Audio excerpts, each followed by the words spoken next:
अस्सलाम वालेकुम, मैं हूं इस्माइल और आप देख रहे हैं स्मैश बोर्ड। आज के इस लेक्चर में हमने टेबल्स को पढ़ना है और लिस्ट को पढ़ना है कि हम टेबल और लिस्ट को कैसे लिख सकते हैं HTML में, उसका क्या यूज केस है और इसके साथ हम क्या क्या कर सकते हैं अपनी वेबसाइट के लिए।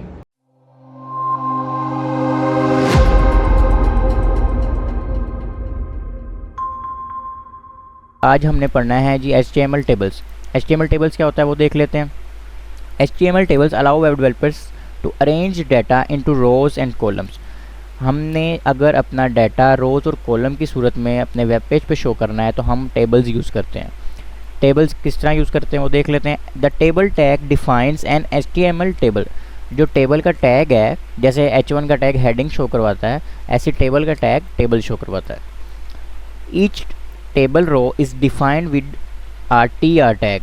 TR टैग के साथ हम एक रो बना सकते हैं टेबल के अंदर। Each table header is defined with TH tag. TH tag के साथ हम टेबल की हेडिंग शो करवा सकते हैं।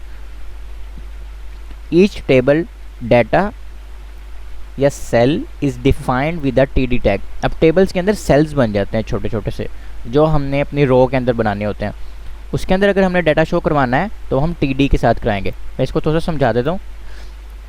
TH के अंदर वो चीज़ आएगी जो हमने टेबल की हेडिंग रख ली है। अगर हमने रोल नंबर एक हेडिंग रखनी है और उसका सारा टेबल बनाना है स्टूडेंट्स के हिसाब से, तो हम क्या करेंगे, TH के अंदर रोल नंबर लिखेंगे और TD के अंदर सारे रोल नंबर लिखेंगे 1 2 3 4 5। उसके बाद वो कह रहे हैं जी by default the text TH element are bold and centred. कि TH के अंदर जो टेक्स्ट हम लिखेंगे वो एक तो सेंटर्ड होगा, यानी कि वो दरमियान में होगा, और वो बोल्ड होगा बाय डिफ़ॉल्ट, यानी पहले से ही ये सारे काम हुए होंगे उसके साथ। By default the text in TD elements are regular and left aligned. और जो TD के अंदर हमारा जो नॉर्मल टेक्स्ट होगा वो आम लिखा होगा, जैसे हम ये आम टेक्स्ट लिखा हुआ है, और लेफ्ट अलाइंड होगा, यानी लेफ्ट से वो शुरू हो रहा होगा। The TD elements are the data contents of the table. Table का जो सारा डाटा है वो TD एलिमेंट्स के अंदर होता है। They can contain all sorts of HTML element, text, images, list, other tables etcetera.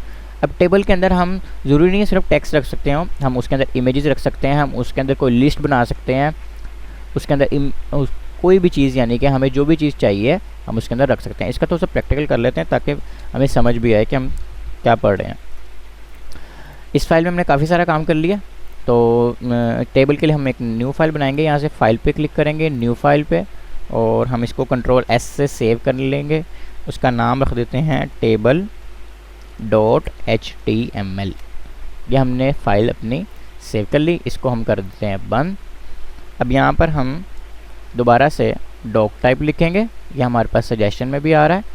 उसके बाद हम लिखेंगे जी HTML, जिससे पूरा पेज कवर हो जाएगा। उसके बाद हेड लिखेंगे, उसके अंदर हम टाइटल लिखेंगे। टाइटल में हम लिख देते हैं जी टेबल्स, और हेड के बाद हम लिखते हैं अपनी बॉडी। बॉडी के अंदर अब हमने क्या शुरू करना है, हम एक हेडिंग दे देते हैं कि हम टेबल्स बनाने लगे हैं, और फिर इस पेज को रन कर लेते हैं। अगर हम इस पर राइट क्लिक करें तो यहाँ पे आ रहा है रिवील इन फाइल एक्सप्लोरर। हम यहाँ से भी खोल सकते हैं। इस पर डबल क्लिक करेंगे, ये हमारा टेबल वाला खुल गया। अब हमने करना क्या है, हम शुरू से देखते हैं हमने यहाँ पे क्या पढ़ा था। हमने पढ़ा था कि टेबल के टैग के अंदर हम टेबल शो करवाते हैं HTML में। तो हम सबसे पहले टेबल का टैग लिखते हैं, या एलिमेंट, जिसको भी तो मर्जी कह सकते हैं आप, टेबल। अब ये हमारा टेबल आ गया। अब हम अपने वेब पेज पे देखते हैं, हमें कुछ भी शो नहीं हुआ क्योंकि अभी हमने उसके अंदर कुछ लिखा ही नहीं है। अच्छा जी, आगे उन्होंने कहा है कि अगर आपने रो बनानी है कोई भी टेबल के अंदर तो टैग यूज़ हो रहा है TR का। जो टेबल्स होते हैं वो कॉलम्स और रो पर मुश्तमिल होते हैं। तो पहले हम रोज़ बनाएंगे और उसके अंदर हम डिफरेंट कॉलम्स बनाएंगे, यानी एक रो के अंदर हम जितने मर्जी कॉलम्स बना सकते हैं। पर उसके लिए हमें सबसे पहले एक रो चाहिए होगी। उसके लिए TR यानी कि टेबल रो हम टैग यूज़ करेंगे। अब टेबल रो के अंदर क्या करेंगे, अब यहाँ पे शो अभी तक हमें कुछ नहीं हुआ क्योंकि अभी तक हमने कुछ नहीं लिखा। अब आगे हमने पढ़ा था कि TH के साथ हेडिंग शो होती है और TD के साथ आम डाटा शो होता है। अब अगर हम टेबल बनाए तो सबसे ऊपर हमने हेडिंग शो करवानी होती है। तो हम TH के अंदर, अब ये हम बनाने लगे हैं कॉलम्स। TR से हमने एक रो बना ली, अब हमने उसके अंदर डाटा शो करवाना है। तो उसके अंदर हम TH इसलिए यूज़ करें क्योंकि हमारी पहली रो होगी और ये हेडिंग्स होंगी। सपोज हम लिख लेते हैं रोल नंबर्स, एक ये हमने हेडिंग शो करवा दी, और एक हम करवा देते हैं जी स्टूडेंट नेम, ये भी एक हेडिंग शो करवा देते हैं हम, स्टूडेंट्स नेम। अब ये हमारे पास 2 हेडिंग शो हो गई हैं। अब हम चलते हैं नेक्स्ट रो पे। अब हमने इसके नीचे काम करना है ना, अगर हमने इसके आगे काम कर जाना है तो हम उसी रो के अंदर काम करेंगे, लेकिन अब हमने इसके ये तो हमारी होगी हेडिंग्स, अब हमने इसके नीचे काम करना है, यानी कि हमें अगली रो चाहिए होगी। तो अगली रो के लिए हम क्या करेंगे, दोबारा से टी आर का एलिमेंट बनाएंगे और अब इसमें हम लिखेंगे टी डी। टी डी से मुराद है टेबल डाटा। टेबल डाटा में हम लिख देते हैं 1 और उसका नाम लिख देते हैं जैसे अली लिख देते हैं। अब हम इसको रिफ्रेश करते हैं, ये देखें रोल नंबर के अंदर 1 आ गया और स्टूडेंट डाटा के अंदर अली आ गया। अब इसकी ये थोड़ा सा एक किस्म का टेबल बन गया, लेकिन ये हमें इस तरह शो क्यों नहीं हो रहा कि ये एज अ टेबल है, क्योंकि इसकी अभी हमने CSS नहीं की। CSS से हम इसको ब्यूटीफाई कर सकते हैं, इसको बॉर्डर दे सकते हैं ताकि हमें ये पक्का लगे कि ये टेबल ही है। वो भी मैं आपको करके दिखाता हूँ आगे। 1-2 रोज़ और बना लेते हैं हम, TR बनाते हैं, उसके अंदर हम TD देते हैं और उसके दे देते हैं 2 और इसको नाम हम दे देते हैं जी इस्माइल। हम रिफ़्रेश करते हैं दोबारा से, ये हमारे पास दूसरा रो आ गई है और उसके अंदर हमने अपना डाटा भी शो करवा दिया। अब एक चीज़ हम इसमें लगा सकते हैं टेबल के अंदर, border is equal to 2px। देखते हैं कुछ आता है, ये हमारा आ गया बॉर्डर। अब ये बॉर्डर कैसे लगाए, ये भी एक एट्रीब्यूट है और ये हम CSS में जाके सीखेंगे, ऐसे हम करते नहीं है, इसलिए ये रेड भी इसलिए हो गया कि हम HTML में ये काम करते नहीं है। मैंने ये सिर्फ शो करवाने के लिए आपको कि ये एक टेबल ही है, आपको लगे कि ये एक टेबल है, उसलिए मैंने ये बॉर्डर की प्रॉपर्टी यूज़ की है। लेकिन हम ये सारे काम करेंगे CSS के अंदर ही जाके, तो इसकी अभी टेंशन नहीं लेनी कि ये बॉर्डर कैसे आया और ये कैसे मैंने लिखा है और ये 2px क्यों लिखा है यहाँ पे, तो हम CSS में जाके पढ़ेंगे। अब हम यहाँ पर जितनी भी रो बनाना चाहें हम बना सकते हैं। यहाँ पे हम दे देते हैं 3 और यहाँ पे हम दे देते हैं जी सबटैन। तो हम इसको रिफ़्रेश करते हैं, ये हमारे पास तीसरा बन गया। तो ये हमने कितनी आसानी से एक टेबल बना लिया। अब हम इसमें सिर्फ टेक्स्ट नहीं दे सकते, हम इसमें लिस्ट दे सकते हैं। वो अब हमें हमारे कंटेंट पे डिपेंड करता है कि हमने क्या देना है। इस TD के अंदर हम दे सकते हैं, जो भी देना हो हम दे सकते हैं। अगर हम यहाँ पे UL जो हमने लिस्ट वाले लेक्चर में पढ़ा था, अगर आपने वो नहीं लिया तो वो लेक्चर ले लें ताकि आपको समझ आए कि लिस्ट हम कैसे बना सकते हैं। अब हम UL लिख लेते हैं। मैंने आपको बताया था कि हम नेस्टिंग कर सकते हैं, किसी टैग के अंदर कोई और टैग लिख दें, उसके अंदर एक और टैग लिख दें, तो वो कोई इशू नहीं है। इसमें हम टैग्स के अंदर टैग्स ही लिखते हैं। इसमें हम लिख देते हैं इस्माइल, एक और LI बना देते हैं, उसमें लिख देते हैं अली। तो अब ये कुछ इस तरह से शो होगा। देखें हम कुछ भी इसके अंदर कर सकते हैं। अब हम एक में इमेज लगा के देख लेते हैं। यहाँ पे हम एक और बनाते हैं TR और TD दे देते हैं जी 4 और TD में हम दे देते हैं एक इमेज का टैग। इमेज का आपने अगर टैग नहीं पता आपको कैसे करते हैं तो इमेज का हम लेक्चर मैंने पीछे दिया हुआ है, इससे लास्ट लेक्चर इमेज का ही है, उसके लिए हम सेल्फ क्लोजिंग टैग यूज़ करते हैं। तो वो आप ले लें ताकि आपको समझ आए कि इमेज हम अपनी वेबसाइट के अंदर कैसे पुट करते हैं और एड्रेस कैसे लगाते हैं। अब हम लिखते हैं जी पिक्चर है मेरे ख्याल से उसका नाम, और उसकी हमने एक्सटेंशन नहीं दी, ये तो शो नहीं होगी।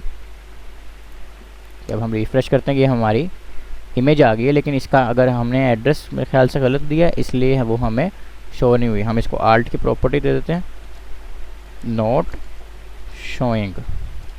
रिफ़्रेश करके देखते हैं कि हमें आल्ट की प्रॉपर्टी आ रही है। देखें हमें आल्ट की प्रॉपर्टी आ गई। इसका मतलब है हमारी जो पिक्चर है हमने उसका एड्रेस नहीं सही दिया। इसका हम नाम देख लेते हैं, क्या नाम है। ओके, हमने एक्सटेंशन गलत दी है, JFIF।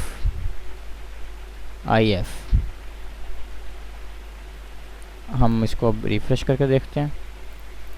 ये जी हमारी इमेज भी आ गई, लिस्ट भी आ गई और सिंपल टेक्स्ट भी आ गया। तो ये हमने टेबल बनाना सीख लिया। कोई भी हेडिंग देनी है तो हम उसको TH के अंदर देंगे और ये पूरा सारा कुछ रैप होगा एक टेबल की टैग के अंदर। ये वाला टेबल का टैग, और उसके अंदर हम TR से हम एक रो बना लेंगे और उसके अंदर अगर हमने हेडिंग्स देनी है तो हम TH से दे देंगे और उसके बाद TD के अंदर हम सिंपल अपना डाटा एंटर करते जाएंगे। इस तरह हमारा HTML का सिंपल सा टेबल एक बन चुका है। तो हम इसको इंडेक्स की फ़ाइल में भी लिंक कर सकते हैं। हम अपनी इंडेक्स की फ़ाइल यहाँ से ऐसे ड्रैग करके अपने विजुअल स्टूडियो में खोलते हैं और जैसे हमने कॉन्टैक्ट पेज को लिंक किया था अपने वेब पेज के साथ, वैसे ही हम टेबल को भी लिंक कर देंगे। href में हम लिखेंगे उसका एड्रेस, और अगर आपको ये एड्रेस लिखना नहीं आता या लिंकिंग करनी नहीं आती तो आप मेरा लिंक वाला लेक्चर देख सकते हैं, टेबल पेज। तो हम इस फाइल को खोलते हैं, इसको बंद कर देते हैं, इसको करते हैं रिफ़्रेश, टेबल पेज पे क्लिक करते हैं तो हमारा टेबल खुल गया। कॉन्टैक्ट पेज पे क्लिक करेंगे तो हमारा कॉन्टैक्ट पेज नहीं खुला क्योंकि हमने उसका एड्रेस गलत दिया हुआ है। हम इसको ये हटा देते हैं क्योंकि हमारा एड्रेस ये सही है, क्योंकि ये यहाँ पर ही पड़ा हुआ है, वो हमने चेक करने के लिए किया था। अब हम कॉन्टैक्ट पे क्लिक करेंगे तो हमारा कॉन्टैक्ट पेज खुल गया, टेबल पे क्लिक करेंगे तो हमारा टेबल पेज खुल गया। और आज के लेक्चर में हम पढ़ेंगे HTML list. HTML list allow web developers to group a set of related items in list. अगर हमने एक ही किस्म की आइटम्स को इकट्ठे शो करवाना हो तो हम उसके लिए HTML लिस्ट यूज़ करते हैं। There are 3 types of list. List की 3 टाइप्स हैं। पहली टाइप है अनऑर्डर लिस्ट। अनऑर्डर लिस्ट क्या होती है? An unorder list starts with UL tag. Each list item starts with LI tag. यानी कि UL टैग हम यूज़ करते हैं कि जब हमने अनऑर्डर लिस्ट यूज़ करनी होती है। UL से मुराद भी अनऑर्डर लिस्ट ही है। जब हमने लिस्ट शो करनी है तो हमने UL का टैग यूज़ करना है, और जब हमने उसके अंदर डाटा शो करवाना है तो हम उसके अंदर क्या शो करवाएंगे? LI का टैग। LI के टैग के अंदर हम अपना सारा डाटा शो करवाएंगे।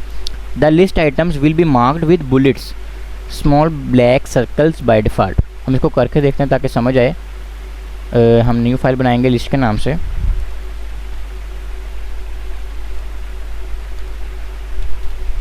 और हम इसमें क्या लिखेंगे? डॉक टाइप, और उसके बाद हम लिखेंगे जी HTML। उसमें हेड का टैग लिखेंगे, उसमें टाइटल का टैग लिखेंगे, उसमें हम लिख देते हैं जी लिस्ट। उसके बाद हम बॉडी का टैग लिखते हैं और हमारा सारा काम बॉडी का टैग के अंदर होगा। हम यहाँ पे एक हेडिंग दे देते हैं कि हम लिस्ट के साथ काम करने लगे हैं। सबसे पहले हमने काम करना है जी अनऑर्डर्ड लिस्ट के साथ, तो हम वहाँ लिख देते हैं अनऑर्डर्ड लिस्ट। अच्छा, सबसे पहले उन्होंने कहा है जी कि हमने UL का टैग यूज़ करना है ताकि पता चले कि ये एक अनऑर्डर्ड लिस्ट है। अब इसके अंदर जब हमने डाटा शो करवाना है उसके लिए हमें लिस्ट आइटम यानी कि LI का टैग यूज़ करना है। LI के अंदर हम अपना डाटा लिखेंगे जो हमने शो करवाना है। ये हमने वाटर लिख दिया, ये हम एक और लिख देते हैं जी मिल्क, और हम इसको देखते हैं जाके। ये हमारे पास लिस्ट की फ़ाइल है, इसको हम खोलते हैं। ये जी हमारे पास लिस्ट निकल आई है। अनऑर्डर लिस्ट की हमारे पास हेडिंग आ गई, लिस्ट की भी हमारे पास हेडिंग आ गई, और हमने ये लिस्ट बनाई थी और ये हमारे पास 2 आइटम्स आ गई जो 2 हमने लिस्ट आइटम के अंदर लिखी थी। अब वहाँ पे हमारे पास ब्लैक सर्कल्स आ रहे हैं जिसका जिक्र इसमें भी किया हुआ है। The list item will be marked with bullets. इसको बुलेट्स कहते हैं, small black circles by default. Unordered list की पहचान ही ये है कि उसके पास ये सर्कल्स आते हैं जिससे हमें पता चलता है कि ये एक अनऑर्डर लिस्ट है। अब सेकंड टाइम हम पढ़ लेते हैं। सेकंड टाइप भी बिल्कुल इससे मिलती जुलती है। An unorder list starts with OL tag. Each list item starts with LI tag. अब जैसे उसमें UL से पढ़ते थे, यहाँ पे OL से हमने उसको लिखना है। OL से मुराद है ऑर्डर्ड लिस्ट, UL से मुराद था अनऑर्डर्ड लिस्ट, और LI से मुराद वही है लिस्ट आइटम। उसके बाद क्या है? The list item will be marked with numbers by default. जैसे इसमें बुलेट्स आते हैं उसमें हमारे पास नंबर आएंगे, 1 2 3 आएगी हमारे पास, जिससे पता चलेगा कि ये एक ऑर्डर्ड लिस्ट है, कि इसका एक ऑर्डर है। हम यहाँ पे OL का टैग लिखेंगे, वहाँ पे हम जैसे UL का टैग लिखते थे, और यही हम Ctrl+C से कॉपी करके यहाँ पे लिख देते हैं। अब हम रिफ़्रेश करके देखें तो यहाँ पे हमारे पास 1 2 3 लिखी हुई आ रही है, और हम जितनी भी लिखते जाएंगे हमारी 1 2 3 साथ साथ बढ़ती जाएगी। हम रिफ़्रेश करते हैं, ये हमारी 1 2 3 ऐसे ही बढ़ती जाएगी। दोबारा हम एक और चीज़ ऐड कर देते हैं, ये हमारी ऐसे ही सो ऑन चलती जाएगी। नेक्स्ट आइटम देख लेते हैं जी, HTML description list. HTML also supports description list. A description list is a list of terms with the description of each term. इसका मतलब ये है कि अगर हमने एक, जैसे ये वाटर लिखा है, अब हमने इसके आगे अगर डेफिनेशन भी देनी है इस वाटर की, या डिस्क्रिप्शन देनी है कि ये क्या चीज़ है, थोड़ी सी शॉर्ट डिस्क्रिप्शन या लॉन्ग डिस्क्रिप्शन देनी है, तो हम क्या करेंगे, उसके लिए हमें डिस्क्रिप्शन लिस्ट यूज़ करनी पड़ेगी। उसका क्या प्रोसीजर है, आउटर टैग उसका है जी DL, जैसे इनका UL या OL है, इसका है DL। उसके बाद the DL tag defines the description list, the DT tag defines the name, term name, and the DD tags describe each term. जो DT टैग है उसके अंदर हम उसका नेम लिखेंगे कि हमने किस चीज़ की डेफिनेशन लिखनी है, और DD टैग के अंदर हम क्या लिखेंगे, उसकी डिस्क्रिप्शन। DL टैग हम लिख लेते हैं डिस्क्रिप्शन लिस्ट के लिए, उसके अंदर हम जी DT लिख लेते हैं उसका नेम, जैसे हम लिख देते हैं वाटर, और हमने इसकी डिस्क्रिप्शन लिखनी है तो हम उसके लिख देंगे DD। उसके अंदर हम लिख देते हैं जी दिस इज़ वाटर। हम रिफ्रेश करके देखते हैं, ये हमारे पास वाटर आ गया और ये उसकी डिस्क्रिप्शन आ गई। ये है जी डिस्क्रिप्शन लिस्ट का काम। हम इसकी हेडिंग दे देते हैं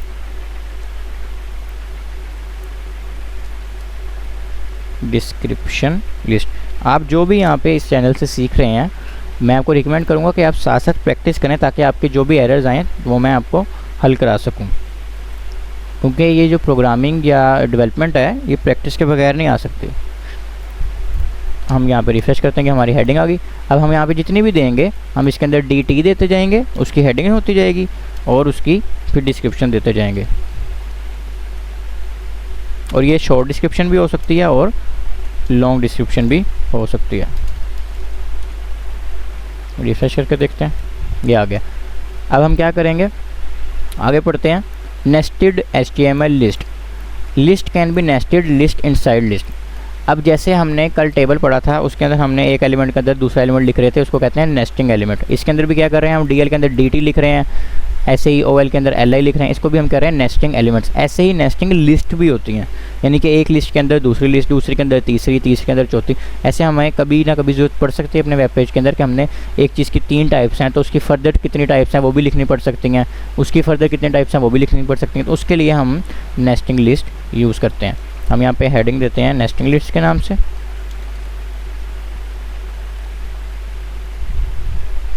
नेस्टेड लिस्ट। अब इसमें हम कोई भी लिस्ट बना सकते हैं। अच्छा, इसमें कोई रिस्ट्रिक्शन नहीं है कि UL के अंदर OL ही आएगा। हम OL के अंदर UL भी दे सकते हैं, UL के अंदर OL भी दे सकते हैं, DL के अंदर भी OL दे सकते हैं। किसी भी लिस्ट के अंदर कोई भी लिस्ट हम जितनी मर्ज़ी दफ़ा चाहें उतनी मर्ज़ी दफ़ा दे सकते हैं। अब अगर मैं यहाँ पे एक LI बनाऊँ वाटर के नाम से, और अगले LI में मैं एक नई लिस्ट ही कॉपी करके लगा दूँ, यानी कि ये मैं UL की लिस्ट ही UL के अंदर लगा दूँ, तो अब मुझे कोई इशू नहीं आएगा। मैं इसको रिफ़्रेश करके देखता हूँ, ये देखें ये वाटर था, और उसके अंदर वाटर की अगर हमने सब टाइप्स लिखनी है तो ये, और हमने एक लिस्ट बना दी। अब हम इससे फर्दर भी जा सकते हैं, हम मिल्क के आगे एक और हम लिस्ट बना देंगे। ये OL वाली लिस्ट हम उठा के मिल्क के आगे तीसरे नंबर पे, यानी कि इस मिल्क के बाद शो करवाना चाहते हैं, हम वो करवा देंगे। अब हम, ये होगी हमारी नेस्टिंग लिस्ट। हम रिफ्रेश करते हैं, ये देखें ये शो हो गई 1 2 3 4। अब हम चाहते हैं कि 5 नंबर पे हमें DL वाली लिस्ट शो हो, तो हम ये DL वाली लिस्ट उठाएंगे और वो हम अली के बाद लगा देंगे। ये हमने वो लगा दी। अब हम रिफ्रेश करके देखते हैं, तो ये देखें ये हमें 4 के बाद वो वाली लिस्ट शो हो गई। तो इसको कहते हैं नेस्टिंग लिस्ट। हम जितना चाहें इसको नेस्टिंग कर सकते हैं, कोई इशू नहीं आएगा, कोई रिस्ट्रिक्शन नहीं कि किसके अंदर कौन सी लिस्ट लगानी है। अब ये देखें, अगर हम इसके अंदर ही DT लगा देते हैं नेस्टेड लिस्ट, और DD के अंदर हम ये सारी लिस्ट दे देते हैं, ये जो हमने बनाई थी OL वाली। कंट्रोल A से सारी सिलेक्ट होती है, और कंट्रोल C से कॉपी होती है, और कंट्रोल V से हम यहाँ पे पेस्ट कर देंगे। अब हम रिफ़्रेश करें अगर, तो ये देखें ये इसके अंदर फर्दर टाइप्स बन गई हैं, और इससे आगे ये सो ऑन जब तक हम चाहें चल सकता है। आज के लेक्चर में हमने सिर्फ लिस्ट ही पढ़नी थी, एक दफ़ा और भी कर लेते हैं। हमने 3 टाइप्स पढ़ेंगे लिस्ट की। अनऑर्डर लिस्ट, जिसके साइड पे बुलेट्स आते हैं, उसके लिए यूएल का टैग रैपर यूज़ होता है, और उसके अंदर हम लिस्ट आइटम के लिए एल आई यूज़ करते हैं, जिसके अंदर हम ये वाटर और मिल्क दिया है। यूएल और ओएल में कोई फ़र्क नहीं है, सिर्फ ओएल यहाँ पे यूज़ होता है और वहाँ पे यूएल यूज़ होता है। और फ़र्क ये आता है कि यहाँ पे बुलेट्स यूज़ हो रही हैं और यहाँ पे 1 2 3 यूज़ हो रही है, ये ऑर्डर लिस्ट होती है। उसके बाद हमारे पास डेफिनेशन लिस्ट होती है, जो कि ज़्यादा यूज़ नहीं होती हमारी। डिस्क्रिप्शन लिस्ट भी इसको कहते हैं। डिस्क्रिप्शन लिस्ट में क्या होता है, हम एक हेडिंग सी देते हैं, उसकी डेफिनेशन या उसकी छोटी सी ब्रीफिंग या बड़ी सी ब्रीफिंग भी दे सकते हैं। चौथे नंबर में हमारे पास आती है जी नेस्टेड लिस्ट। नेस्टेड लिस्ट का क्या काम होता है, हम उसमें एक लिस्ट के अंदर दूसरी लिस्ट, दूसरी के अंदर तीसरी, या तीसरी के अंदर चौथी, जब तक हम चाहें फर्दर टाइप्स डिफाइन करने के लिए अपने वेब पेज के अंदर शो करवा सकते हैं। तो आज के लेक्चर में इतना ही था। हम इसको सिर्फ अपने इंडेक्स के पेज के साथ लिंक कर देते हैं ताकि हम इसको आसानी से एक्सेस कर सकें। हम यहाँ पे एक टैग लिखते हैं जी ए का, और इसको बंद कर देते हैं। इसमें लिख देते हैं लिस्ट, और href के अंदर हम इसकी वैल्यू देते हैं। और ये लिंक कैसे कर रहा हूँ मैं, ये मैंने पहले बताया हुआ है। लिंक के 2-3 लेक्चर्स हैं, वो आप देखें ज़रूर, ताकि आपको समझ आए कि मैं कैसे इसको साथ लिंक करवा रहा हूँ। ये हम लिखेंगे list.html, हम जाके रिफ़्रेश करेंगे, हमारे पास लिस्ट आ गया। लिस्ट पे हम क्लिक करेंगे, हमारा लिस्ट वाला सारा पेज खुल गया।